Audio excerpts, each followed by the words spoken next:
Lecture चल रहा है ना अपना, प्रोजेक्टाइल मोशन कंप्लीट हो गया, उसके बाद सर्कुलर मोशन की नए वीडियो में आप सभी का स्वागत है।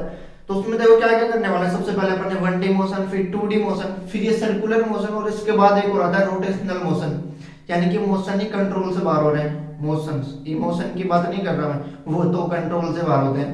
तो इनको कैसे कंट्रोल में कर सकते हैं, पढ़ने के बाद ये तो हो जाएंगे। तो देखते हैं सर्कुलर मोशन, ज्यादा बकवास नहीं करते, फिर स्टार्ट करते हैं अपने यूट्यूब चैनल फिजिक्स स्ट्रीम पर। तो देखो अब तक अपन ने पढ़ा, एक था 1D मोशन, एक था 2D मोशन जिसको अपन ने प्रोजेक्टाइल मोशन बोला था,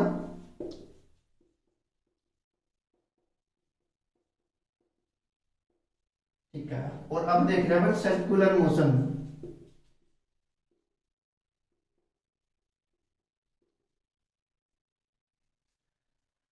1D मोशन में क्या था, पार्टिकल ऐसे जा रहा है तो ऐसे जाएगा जी, है ना, सीधा फेंक रहे हैं तो ऐसे जाएगा, ऊपर फेंक रहे हैं तो उसको पार्टिकल ऊपर ही जाएगा।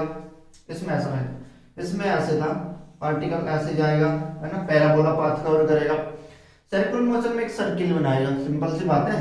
ये लोग सर्कुलर मोशन में ऐसा सर्किल बना दिया, ये सर्कुलर मोशन होता है। पार्टिकल यहाँ पे होगा, ऐसे चल रहा है, इस पाथ को फॉलो कर रहा है, सर्कुलर मोशन हो गया। अब इनमें थोड़ा डिफरेंस समझे फिजिक्स मैथ के अकॉर्डिंग। इसमें क्या होता है, इसमें जो एक्सेलरेशन था या तो वो 180 डिग्री पे होगा या फिर 0 डिग्री पे होगा, ये दो केसेस थे।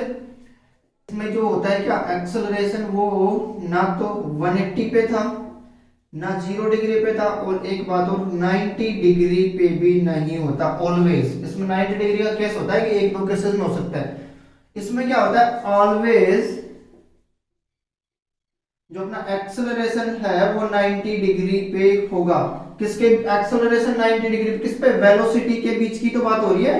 वेलोसिटी और एक्सेलरेशन के बीच एंगल देख रहे हैं यहाँ पे पढ़ लिया, एक्सेलरेशन 180 पे हो रहा है, पता ही नहीं चल रहा किसके 180 पे, वेलोसिटी के 180 पे, है ना। Angle between velocity and acceleration, ठीक है, ये वाला एंगल इन दोनों के बीच का है 180 0 डिग्री। क्योंकि यहाँ पे देखो एक्सेलरेशन ऊपर फेंक रहे हैं तो जी नीचे की तरफ लग रहा है, अब ऊपर जाने के बाद ये नीचे आएगा तो जी सेम डायरेक्शन में, यानी कि 0 और 180 दोनों हो सकते हैं। यहाँ पे या तो उस पे एक्सेलरेट हो रहा है या रिटार्डेशन लग रहा होगा, ठीक है। यहाँ पे क्या होता है, यहाँ पे पार्टिकल जी ऐसे नीचे की तरफ लग रहा है, पार्टिकल का वेलोसिटी के साथ काफी एंगल चेंज करता है ना।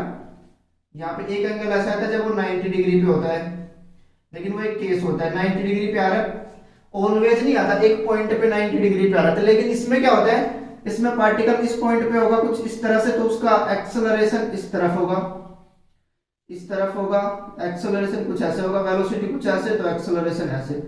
यानी कि उसका एक्सेलरेशन, मैं नेट एक्सेलरेशन की बात नहीं कर रहा, एक्सेलरेशन या एक्सेलरेशन का कोई भी कंपोनेंट वेलोसिटी के परपेंडिकुलर जरूर होगा, ऑलवेज परपेंडिकुलर होगा। और जो परपेंडिकुलर होता है उसको क्या बोलते हैं अपन, सेंट्रीपिटल एक्सेलरेशन।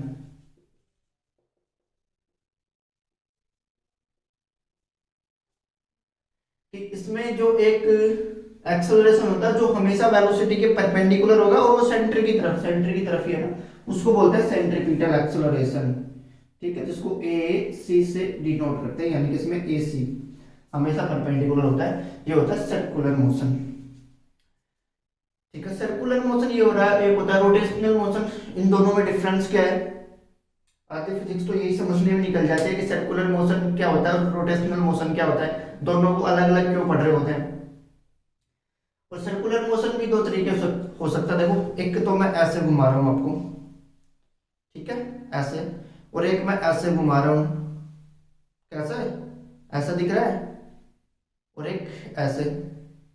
तो दोनों में डिफरेंस क्या है, एक का एक्सिस ये है, ये वाले का एक्सिस ये, यानी कि इसका एक्सिस हॉरिजॉन्टल आ रहा है, और ये मूव किस में कर रहा है, वर्टिकल सर्किल में मूव कर रहा है, ऐसे वर्टिकल सर्किल हुआ, एक्सिस ये। इसमें क्या आ रहा है, एक्सिस कुछ ऐसे और मैं इसको ऐसे हॉरिजॉन्टल सर्किल में मूव करवा रहा हूँ। यानी कि एक्सिस होता है उसमें मोशन नहीं करता, मोशन देखते हैं अपन वर्टिकली कर रहा है, हॉरिजॉन्टली एक्सिस होता है उसके अलावा वो मोशन करता है। यानी कि वर्टिकली एक्सिस है उसका, ये वाला वर्टिकली एक्सिस है तो उसका हॉरिजॉन्टल सर्किल होगा। तो दो तरीके से हो सकता है सर्कुलर मोशन, एक तो हॉरिजॉन्टली और एक वर्टिकली, दो तरीके से। तो अपन देख रहे हैं यहाँ पे जनरली हॉरिजॉन्टल सर्किल ही पढ़ लेते हैं, vertical circle work energy theorem पढ़ने के बाद समझ में आएगा वो, है ना। तो हॉरिजॉन्टल सर्कुलर मोशन। स्टार्ट करते हैं फिर। ये डिफरेंस समझ में आ गया होगा ना, तो नोट कर लो फिर आ जाएगा आराम से। सर्कुलर मोशन, और अपन कौन सा देख लें, हॉरिजॉन्टल सर्कुलर मोशन।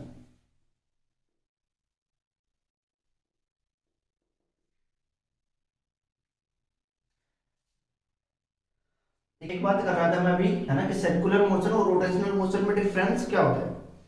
तो इसमें डिफरेंस देखो, इस तरह से अपन डिफरेंस बता सकते हैं कि ज्यादा डिफरेंस, ये मान लो ये क्या है, मेरे पास एक डिस्क है। डिस्क तो जानते हैं, कोई भी ढक्कन, कोई भी प्लेट एक डिस्क में होती है। देख लो, जब डिस्क खाली होती है तो इसको रिंग बोल देते हैं।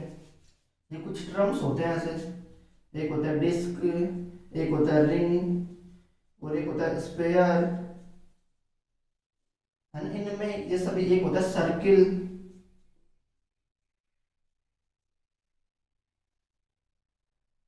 इन सब में डिफरेंस क्या होता है, होते सभी गोल हैं लेकिन एक्चुअली में गोल ये होता है, बाकी सब वर्त होते हैं, गोल नहीं होते। गोल स्पेयर लाइक, जैसे मैं बात करूं एटम होता है, अपन एटम को 2D और 3D दोनों में पढ़ लेते हैं। जब एटम बात करें 2D में तो अपन एटम को क्या मान लेते हैं, सर्किल। जब एटम को पढ़ते हैं 3D में तो उसी एटम को क्या मान लेते हैं अपन, स्पेयर। यानी कि स्पेयर एक 3D में हो गया, यानी कि लाइक गुब्बारा, गुब्बारा जैसा हो गया स्पेयर, और रिंग जैसा हो गया सर्किल। रिंग सर्किल इन दोनों एक ही चीजें हैं, तो यानी कि जब दोनों की परिधि होती है, बीच में कुछ नहीं होता, उसको बोलते हैं सर्किल। रिंग में भी ऐसा होता है कि परिधि होती है, उसमें बीच में कुछ नहीं होता। डिस्क में क्या होता है, परिधि तो होती है, साथ में बीच में भी कुछ ना कुछ होता है, वो डिस्क होता है। और स्पेयर क्या होता है, गुब्बारा, फुला हुआ गुब्बारा, उसको स्पेयर बोलते हैं, एकदम ऐसे गोल होता है। 3D में स्पेयर सर्किल, 3D में स्पेयर होता है। तो यहाँ पे बात कर रहे थे अपन डिस्क की।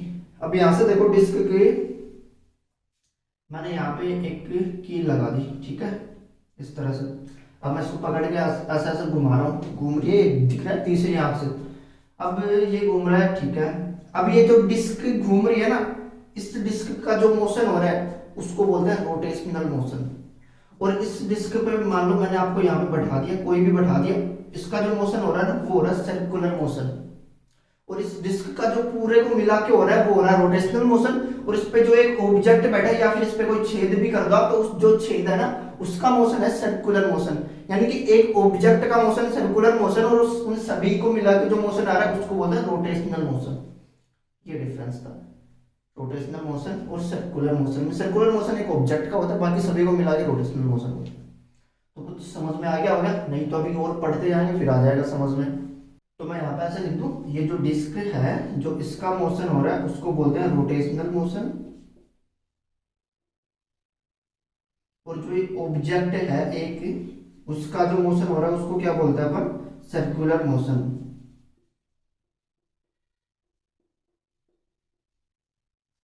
डिफरेंस था जनरली रोटेशनल मोशन और सर्कुलर मोशन में हल्का डिफरेंस होता है, और कुछ नहीं होता। ऑब्जेक्ट की और पूरे की बात कर रहे होते हैं।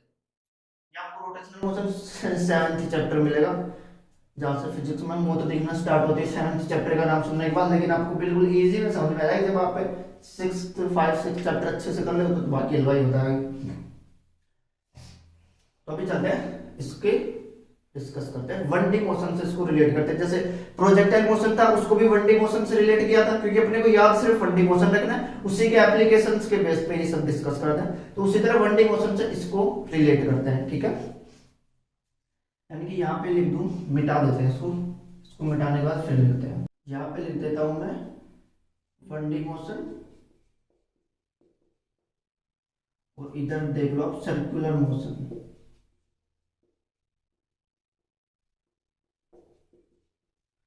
चाहते तो अपन इसके भी डायरेक्ट फॉर्मूला देख सकते थे, इसको लिखने की कोई जरूरत नहीं थी, लेकिन अपन कंपेयर करके लिखते हैं ना, तो यहाँ पे आपको ये भी याद हो गया ना, कंपेयर कर रहे हैं अपन तो दूसरी चीज से कंपेयर करेंगे तो दो चीजें एक साथ याद होंगी, एक साथ लिखे हुए मिलेंगे, तो याद रखना भी इजी होता है और याद भी जल्दी होता है। तो यहाँ पे देखो 1D मोशन में क्या होता है, डिस्प्लेसमेंट लेते हैं ना अपन,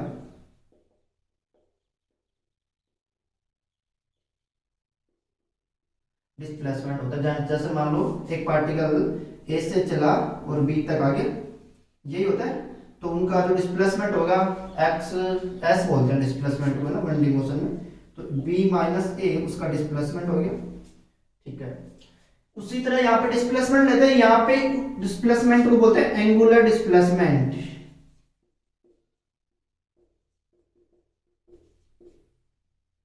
एंगुलर डिस्प्लेसमेंट बोलते हैं, क्यों बोलते हैं, देखो इसमें क्या होता है, ऑब्जेक्ट सर्कुलर मोशन कर रहा होता है ना, यानी कि मान लो सर्किल जैसा बन गया, ठीक है, ज्यादा मत सोचो इसमें। ये उसका सेंटर है, सेंटर से वो ए पॉइंट पे यहाँ पे, और थोड़ी देर के बाद वो बी पॉइंट पे आ गया। तो यहाँ पे क्या होता है, लीनियर मोशन में क्या होता है कि अपन डायरेक्ट ए से बी तक का डिफरेंस निकालते हैं, लेकिन सर्कुलर मोशन में क्या कर रहे हैं अपन, ये वाला देख रहे हैं कि ये वाला उसके एंगल में कितना डिफरेंस है, इसको डेल्टा थीटा बोलते हैं, ठीक है। एंगुलर डिस्प्लेसमेंट होता है डेल्टा थीटा, यानी कि यहाँ का डिस्प्लेसमेंट वहां पे एंगुलर डिस्प्लेसमेंट सेम चीज है, डेल्टा थीटा से नोट। यहाँ पे अपन u को क्या लिखते थे, इनिशियली वेलोसिटी,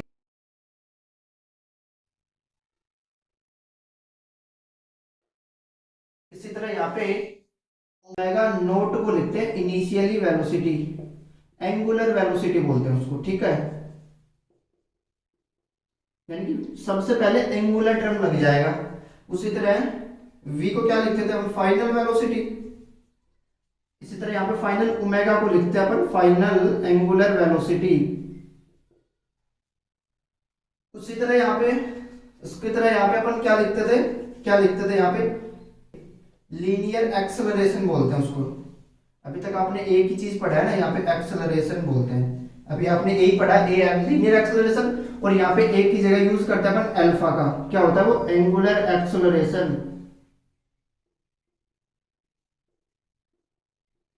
ये एंगुलर एक्सेलरेशन होता है, ये लीनियर एक्सेलरेशन होता है। यहाँ पे ओमेगा नोट, यहाँ पे u होता है, यहाँ पे ओमेगा, यहाँ पे v होता है। यही तो डिफरेंस तीनों में। फिर एक और होता है यहाँ पे देखो, जो डिस्प्लेसमेंट होता है s होता है, वेलोसिटी जो थी वो क्या थी, dx बाई dt थी, x यहाँ पे डिस्प्लेसमेंट था। उसी तरह यहाँ पे ओमेगा क्या होता है, डेल्टा थीटा बाई dt। ये मैं एवरेज ओमेगा की बात कर रहा हूँ, यहाँ पे एवरेज वेलोसिटी की बात कर रहे हैं, ठीक है। यहाँ पे भी डेल्टा लिख लो चलो, या फिर इसको भी अपन इंस्टेंट बात करें D theta by D T, इसकी भी इंस्टेंट बात करें तो dx बाई dt। ये ओमेगा यही था, ये लिख रहे हैं यहाँ पे, ये इनमें डिफरेंस होता है बस, बाकी फॉर्मूला सेम होता है। देखो इसको मिटाने के बाद ही फॉर्मूला लिखते हैं, ठीक है। जैसे यहाँ पे क्या होता था, v बराबर u plus A T, same formula यहाँ पे v की जगह मैं क्या लिख दूंगा, omega angular velocity, angular initial velocity omega naught plus alpha T, linear acceleration की जगह एंगुलर एक्सेलरेशन, ठीक है। s बराबर ut plus half A T square. इसी तरह यहाँ पे s बराबर डेल्टा थीटा, यही तो था एंगुलर डिस्प्लेसमेंट, नॉर्मल डिस्प्लेसमेंट, बराबर omega naught t plus half alpha T square. ये आ गया सेकंड इक्वेशन बन गई। फिर दूसरा क्या था, तीसरा क्या था, v स्क्वायर बराबर u स्क्वायर प्लस 2as। इसी तरह यहाँ पे क्या बन जाएगा, v स्क्वायर यानी कि ओमेगा स्क्वायर बराबर omega naught square plus 2 alpha s। तीन के मोशन के इक्वेशन, इसमें भी ये यूज होते हैं, इसमें भी होते हैं। फिर यहाँ पे ओमेगा का एक एक्स्ट्रा फॉर्मूला, ओमेगा बराबर होता है 2 पाई f, f होती है फ्रीक्वेंसी, और फ्रीक्वेंसी क्या होती है 2 पाई बाई f, क्या होता है 1 बाई t, जो होता है टाइम पीरियड फ्रीक्वेंसी। इन दोनों में डिफरेंस समझ लो, टाइम पीरियड और फ्रीक्वेंसी के बीच में डिफरेंस क्या होता है। मान लो ये एक पहिया है मेरे पास, ठीक है, दिखने में तुमको दिख रहा है, लेकिन मान लो एक पहिया है और कुछ नहीं है, एक पहिया है। मैं इसको घुमा रहा हूँ, ये इसका एक्सिस है, मैं इसको पकड़ के घुमाया, मैंने एक पॉइंट यहाँ पे नोट कर दिया, यहाँ पे कील लगा दी, मैंने कुछ भी नोट कर दिया, और मैं इसके अबाउट इसको घुमा रहा हूँ, ठीक है।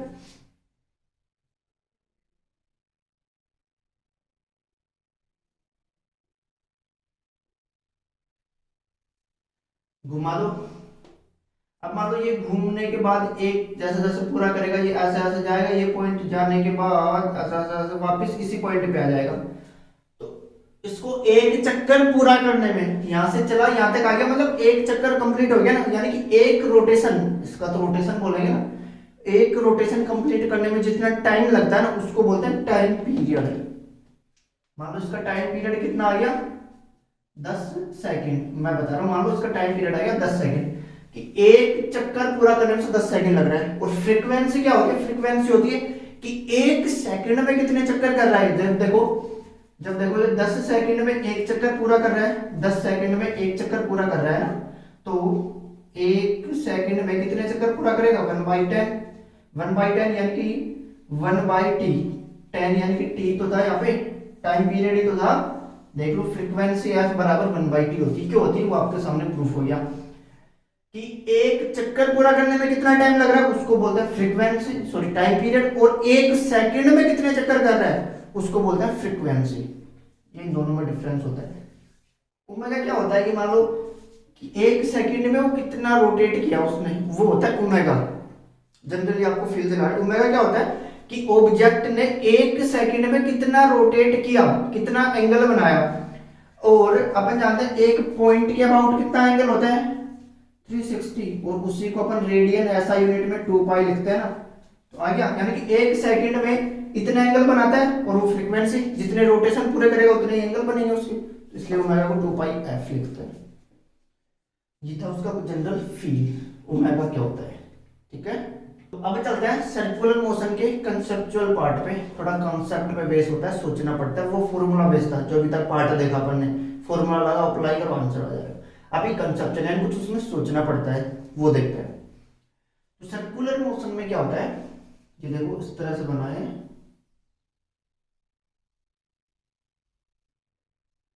सर्कुलर मोशन बन गया है ना।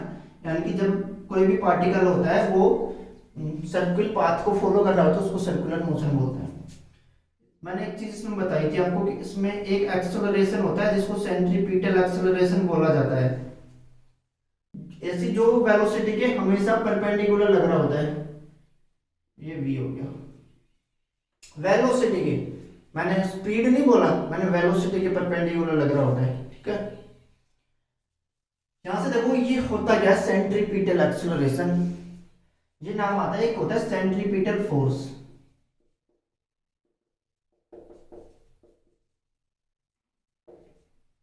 जिसको एफ सी लिखते हैं। ठीक है, एफ सी क्या होता है कि जब भी कोई ऑब्जेक्ट है ना, ये कोई फोर्स नहीं होता, इसका कोई अस्तित्व नहीं होता, ये मानते हैं कि जब भी कोई फोर्स सर्कुलर पाथ फॉलो कर रहा होता है तो उस पर अंदर की ओर एक फोर्स लग रहा होता है जिसे बोलते हैं एफ सी। अंदर की ओर एक फोर्स लग रहा होता है जिसे बोलते हैं सेंट्रीपिटल फोर्स, जो उसको ऐसे दूर नहीं जाने देता, यानी कि जो उसको भागने नहीं देता। भागने क्यों नहीं दे रहा उसको, ये देखो इसके हमेशा परपेंडिकुलर लग रहा होता है वेलोसिटी की, यानी कि जो उसको सर्कुल, अब देखो यहाँ से मान लो कि यहाँ से पकड़ के इसको कोई अंदर खींच रहा है, अब यहाँ से अंदर नहीं खींचता तो ये सीधा निकल जाता ना। इस पॉइंट पे बात कर लो, इस पॉइंट पे वेलोसिटी कुछ ऐसी होगी, और ये जो अपना सेंट्रीपिटल फोर्स होगा ये अंदर की ओर ऐसे खींच रहा होगा इसको। यदि ये इसको अंदर नहीं खींचता तो ऐसे निकल जाता सीधा, यानी कि सर्कुलर पाथ को छोड़ देता।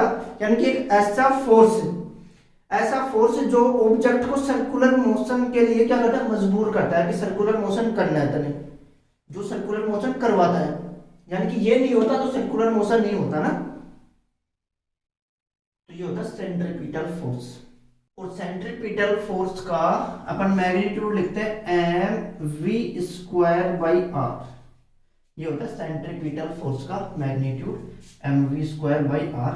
और अपन जानते हैं जो कोई भी फोर्स होता है, नेट फोर्स, वो ma के बराबर होता है। यानी कि ए से ए कैंसिल, और यहाँ पे सेंट्रीपिटल एक्सेलरेशन लेंगे, यानी कि सेंट्रीपिटल एक्सेलरेशन क्या हो गया, v²/r। ये हो गया सेंट्रीपिटल एक्सेलरेशन, mv²/r हो गया सेंट्रीपिटल फोर्स। ये थोड़ा लॉजिक था, सोचना था कि सेंट्रीपिटल फोर्स नहीं होता कोई भी फोर्स। अब मान लो जैसे मैं बात करूं, मैंने यहाँ पे कील है, यहाँ पे इस तरह से कील लटका रखी है, और मैं कील की सहायता से कील लटका रखी है मैंने यहाँ पे, और यहाँ पे मेरे पास कोई भी एक पत्थर है, मैं उसको क्या करवा रहा हूँ, सर्कुलर पाथ फॉलो करवाना चाह रहा हूँ। इस तरह से मैं उसको घुमा के सर्कुलर पाथ फॉलो करवा। अब यहाँ पे देखो जब पार्टिकल यहाँ पे नीचे आ जाएगा तो यहाँ पे देखो उस पे ऐसे आएगा ना वो, जब मैं उसको ऐसे घुमा, ऐसे कील है और उससे मैंने ऐसे लटका रखा उसको, और मैं ऐसे कील को ऐसे घुमाऊंगा इसको ऐसे, तो ये घूमेगा। जब ये बिल्कुल ऐसे लोवेस्ट पॉइंट पे अपने, तो उस पे देखो mg फोर्स नीचे लग रहा होगा, और इसमें एक टेंशन नाम की चीज भी होगी ना, ये जो रस्सी में लटका रखी है इसमें एक टेंशन होगा टी, तनाव। तनाव कुछ ऐसे होता है, ऑब्जेक्ट से दूर होता है तनाव। अब यहाँ पे देखो सेंट्रीपिटल फोर्स कोई नहीं है, यानी कि यहाँ पे सेंट्रीपिटल फोर्स का काम कौन कर रहा है, ये रस्सी। रस्सी में क्या है, तनाव। यदि मैं रस्सी में तनाव जीरो कर दूं, यानी कि मैं रस्सी को ढीला छोड़ दूं, तो सर्कुलर मोशन कर पाएगा वो, नहीं कर पाएगा। क्यों, क्योंकि उसमें सेंट्रीपिटल फोर्स खत्म हो गया। और सेंट्रीपिटल फोर्स का स्पेसिफिक फॉर्मूला नहीं होता, उसका केवल मैग्नीट्यूड मानना पड़ने ये होता है। और यहाँ पे सेंट्रीपिटल फोर्स का काम कौन कर रहा है, ये टेंशन टी कर रहा है, यानी कि इस टी का जो मैग्नीट्यूड है ये इसके बराबर होना चाहिए, इसका कोई फॉर्मूला नहीं है। यानी कि इसका, जब किसी भी ऑब्जेक्ट जो सेंट्रीपिटल जो सर्कुलर मोशन कर रहा है उसका इतने फोर्स तो उस पर लगना है, तभी वो सेंट्रीपिटल ये सॉरी सर्कुलर मोशन कर पाएगा। तो यहाँ पे क्या लग रहा है, टी। ठीक है, जैसे अपनी पृथ्वी है ना, ये मान लो अपनी अर्थ है, ये सूरज भगवान है ना, सन, सूर्य देवता, जो सभी को खाना रहना जीवन सब देते हैं। ये इसके चारों ओर ऐसे प्लेनेट होते हैं, ग्रह इसके चारों ओर इस तरह से सर्कुलर मोशन नहीं करते, वो दीर्घ वर्ताकार कर रहे होते, क्लिप्स में इसके चारों ओर मोशन कर रहे होते, लेकिन अपन तो सर्कुलर मोशन मानते हैं। ठीक है, तो यहां से देखो ये पृथ्वी को अपनी तरफ अट्रैक्ट कर रहा है ना,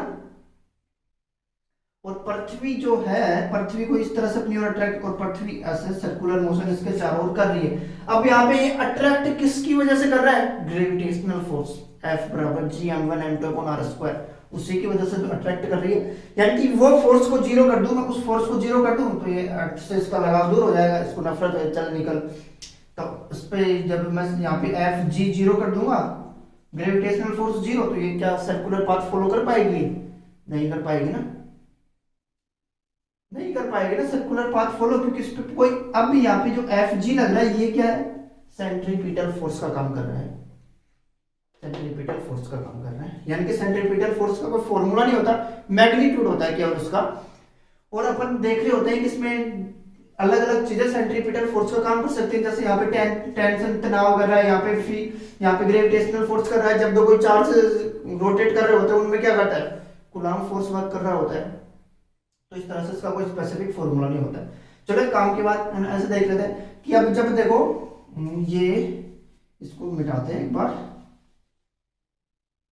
ये अपनी पृथ्वी है, ठीक है, और उस पे जब देखो ग्रेविटेशनल, सूरज तो अट्रैक्ट कर रहा होगा इसको, सूर्य तो अट्रैक्ट करता है ना, क्योंकि उसके पास ज्यादा पावर अट्रैक्ट करने की है ना।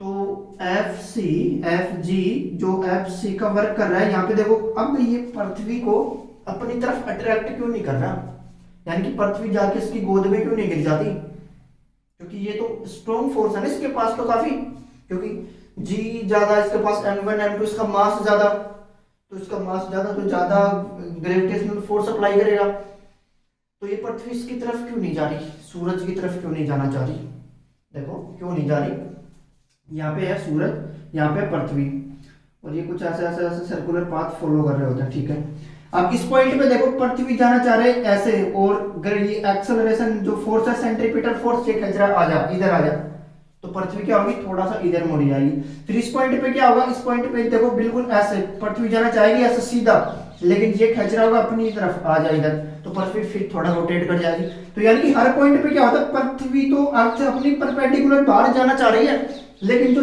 जो यहाँ पे सेंट्रीपिटल फोर्स यानी कि जो ग्रेविटेशनल फोर्स वर्क कर रहा है वो उसको रोक के रखा है कि बाहर नहीं जाना।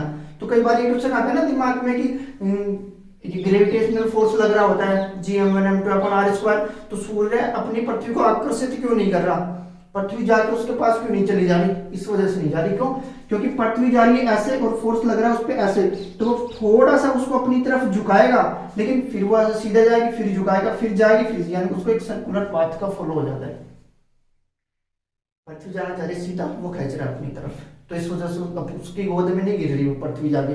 ठीक उसी प्रकार होता है ना, ठीक उसी तरह क्या होता है, ये न्यूक्लियस और इसके चारों ओर इलेक्ट्रॉन सर्कुलर पाथ फॉलो कर रहे होते हैं, तो इलेक्ट्रॉन आके यहाँ क्यों नहीं गिर जा रहे, क्योंकि यहाँ पे तो स्ट्रॉन्गली पॉजिटिव चार्ज है और यहाँ पे ये नेगेटिव चार्ज होता है, कुछ केमिस्ट्री में भी होता है ऐसा, है ना।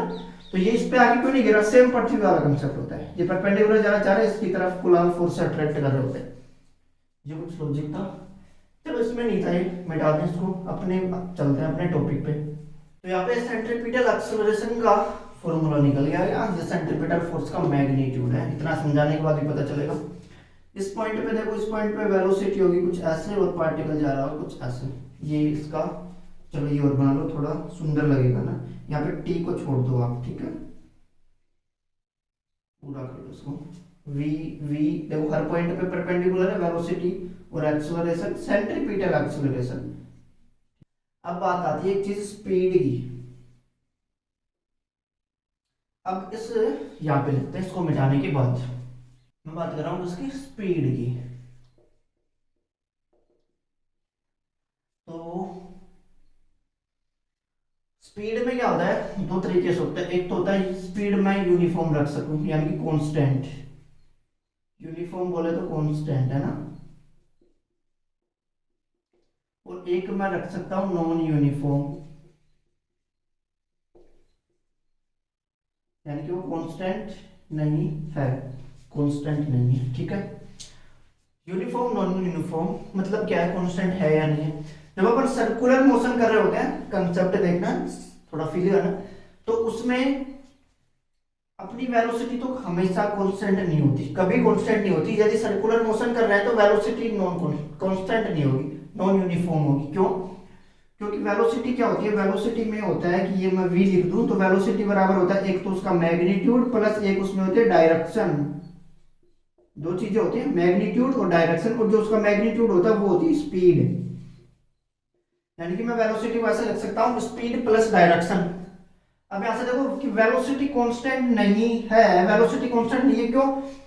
या तो स्पीड चेंज हो रही होगी तब भी कांस्टेंट नहीं है, या फिर डायरेक्शन में चेंज हो रहा है तब भी कांस्टेंट नहीं है। और यहाँ पे देखो हर पॉइंट पे उसके डायरेक्शन में चेंज हो रहा है, इस पॉइंट पे ऐसे, इस पॉइंट पे ऐसे, इस पॉइंट पे ऐसे, इस पॉइंट पे ऐसे, यानी कि हर पॉइंट पे वो डायरेक्शन बदल रही है अपनी। तो डायरेक्शन बदल रही है तो नॉन यूनिफॉर्म हो गया।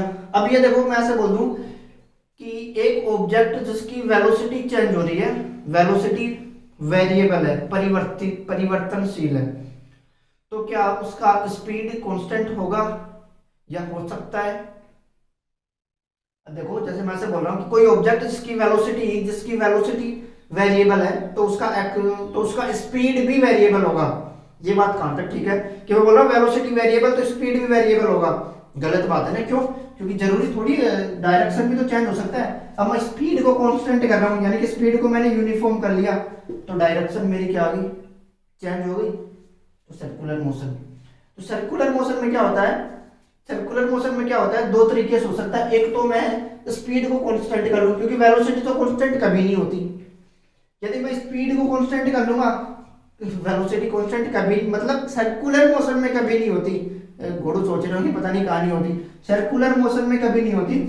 तो स्पीड, एक बार मैं स्पीड को कांस्टेंट कर देता हूं तो उसको बोलते हैं यूनिफॉर्म सर्कुलर मोशन, सेम।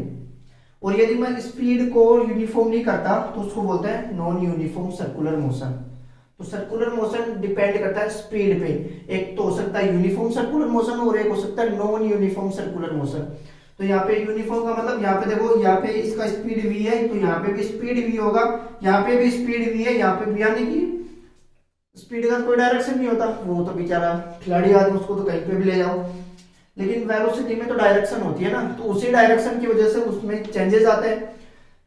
तो मैं क्या कह रहा हूं कि यूनिफॉर्म में क्या होगा, यूनिफॉर्म सर्कुलर मोशन में क्या होगा। अब स्पीड को मिटाने के बाद एक चीज लिखते हैं, जैसे देखो मैं ऐसे कह रहा हूं कि ये पॉइंट ए है, ये वाला पॉइंट है बी और ये वाला पॉइंट है सी, ये वाला।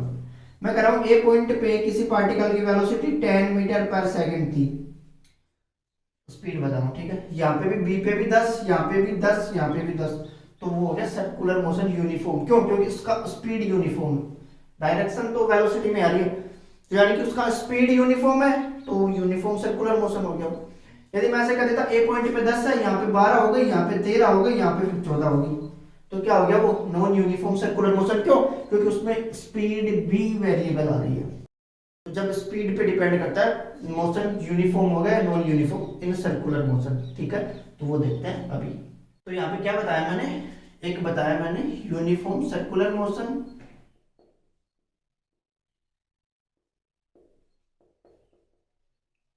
इतना ठीक है, ज्यादा नहीं लिखता ना। फिर दूसरा लिखते हैं non uniform circular motion,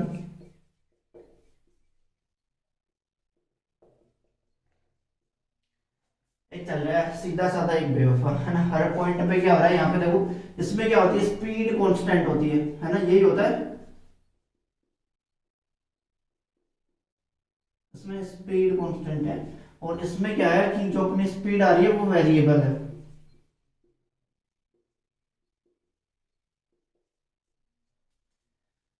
constant और वेरिएबल है, तो ये इन दोनों में डिफरेंस था। यानी स्पीड इसमें कांस्टेंट, इसमें वेरिएबल, और इसमें क्या हो रहा है कि वेलोसिटी, जो v वेक्टर v से वेलोसिटी को लिखते हैं, वो तो क्या है, वेरिएबल है ही, हमेशा ही वेरिएबल होता है वो तो ये ध्यान रखना कौन सा यूनिफॉर्म होगा कौन सा नहीं होगा, यानी कि यहाँ पे वेलोसिटी भी वेरिएबल है। वेलोसिटी तो दोनों जगह वेरिएबल है, स्पीड कांस्टेंट है उसमें स्पीड वेरिएबल, तो नॉन यूनिफॉर्म इसको बोलते हैं यूनिफॉर्म सर्कुलर मोशन। कुछ पूछता नहीं इसमें ज्यादा, है ना। अब देखो, अब देखते हैं इसकी कुछ बेसिक चीजें जो रह गई थी, ये डिस्कस करेंगे नेक्स्ट वीडियो में कि यूनिफॉर्म सर्कुलर मोशन और नॉन यूनिफॉर्म सर्कुलर मोशन दोनों को अलग अलग क्यों पढ़ते हैं, डिफरेंस क्या होते हैं इनमें, स्पीड का बताया और क्या क्या चीजें इनमें अलग अलग होती हैं, क्या क्या पूछता है अपने से, तो डिस्कस करेंगे नेक्स्ट वीडियो में। पहले अपन देख लेते हैं जो बीच में कुछ बेसिक चीजें रह गई अपनी, वो देख लेते हैं एक बार, ठीक है। देखो यहाँ से इसमें ना कुछ रिलेशंस होते हैं, इंपॉर्टेंट रिलेशंस हैं, याद कर लेते हैं अभी, देख लेते हैं होता क्या है।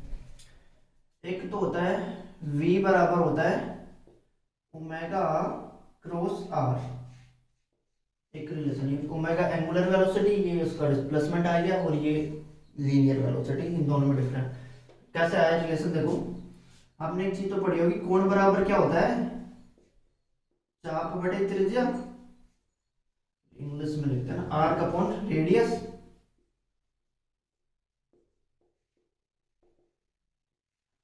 तो आर्क क्या होती है, जैसे ये वाला इस तरह से एक एंगल बन रहा है थीटा, तो यहां से देखो ये वाला जो ये डी थीटा है ये हो गया एंगल, और आर इसका रेडियस है, तो यहाँ से आर्क क्या निकल गई, आर्क ये वाली आर्क है, ठीक है, ये बी पॉइंट ये ए पॉइंट, तो ऐसे बी तक जो है ये आर्क है, ऐसे ये आर्क है। तो यहाँ से आर्क बराबर क्या मिल जाता है, यहाँ से आर्क बराबर क्या मिल गया, आर डी थीटा बराबर आर्क होती है डी एस, डिस्प्लेसमेंट तो आर्क, तो आर डी थीटा बराबर डी एस। और यहाँ से देखो मैं इसका टी के रिलेटिव में इसको डिफरेंशिएट कर दूं, मैं इसको टी के रिलेटिव में, तो ये D S by D T, ये D theta by D T, ये डी टी कर दिया, तो यहाँ से ये क्या मिल जाता है, ये मिल जाता है मुझे omega T theta by D T omega, और ये क्या मिल जाता है वी, तो यहाँ से ये रिलेशन निकल के आता है वी, और ये होता है ओमेगा। लेकिन आपको याद रखना है v एक vector quantity, omega vector quantity, और r एक वेक्टर क्वांटिटी, तो v बराबर होता है omega cross r। Cross product तो पढ़ा होगा आपने, तो क्रॉस प्रोडक्ट में डायरेक्शन चेंज हो जाती है, यदि आप इसको r क्रॉस ओमेगा लिखोगे तो डायरेक्शन इसकी चेंज हो जाएगी, तो ये ऐसे याद रखना है, ओमेगा क्रॉस r के टर्म में इसे याद रखना है। कई बार इस पर डायरेक्ट क्वेश्चन पूछ लेता है, ओमेगा क्रॉस r या r क्रॉस ओमेगा, वेलोसिटी और एंगुलर वेलोसिटी में रिलेशन। आपको एक चीज बता दें, जो डिस्प्लेसमेंट होता है एस, वो एक वेक्टर क्वांटिटी है, लेकिन जो एंगुलर डिस्प्लेसमेंट होता है डी थीटा, वो एक स्केलर क्वांटिटी होता है, याद कर लेना। और इसी तरह एक एक्सेलरेशन होता है ए, ये होता है अल्फा क्रॉस आर।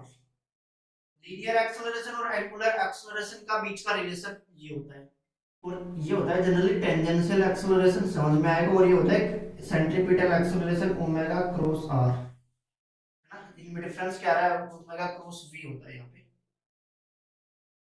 ये होता है सेंट्रीपिटल एक्सेलरेशन, ये टेंजेंशियल एक्सेलरेशन, और ये वी, और इसमें रिलेशन है जो याद करना है, कभी भी पूछा जा सकता है। फिर कुछ काम की चीजें और, जैसे एक पाथ, सर्कुलर पाथ को ऐसे फॉलो कर रहा है, एक ऑब्जेक्ट सर्कुलर पाथ बना रहा है, सर्कुलर मोशन में है, तो ए टाइम पे यहाँ पे, और ये यूनिफॉर्म सर्कुलर मोशन कर रहा है। मैं कैसे कर रहा हूँ, in uniform circular motion, uniform circular motion की बात करो, यानी कि उसमें स्पीड सेम है, तो उसमें पूछ ले चेंज इन वेलोसिटी, यानी कि टी टाइम पे यहाँ पे, और कुछ देर बाद टी डैश टाइम पे यहाँ पे, यानी कि चेंज इन वेलोसिटी,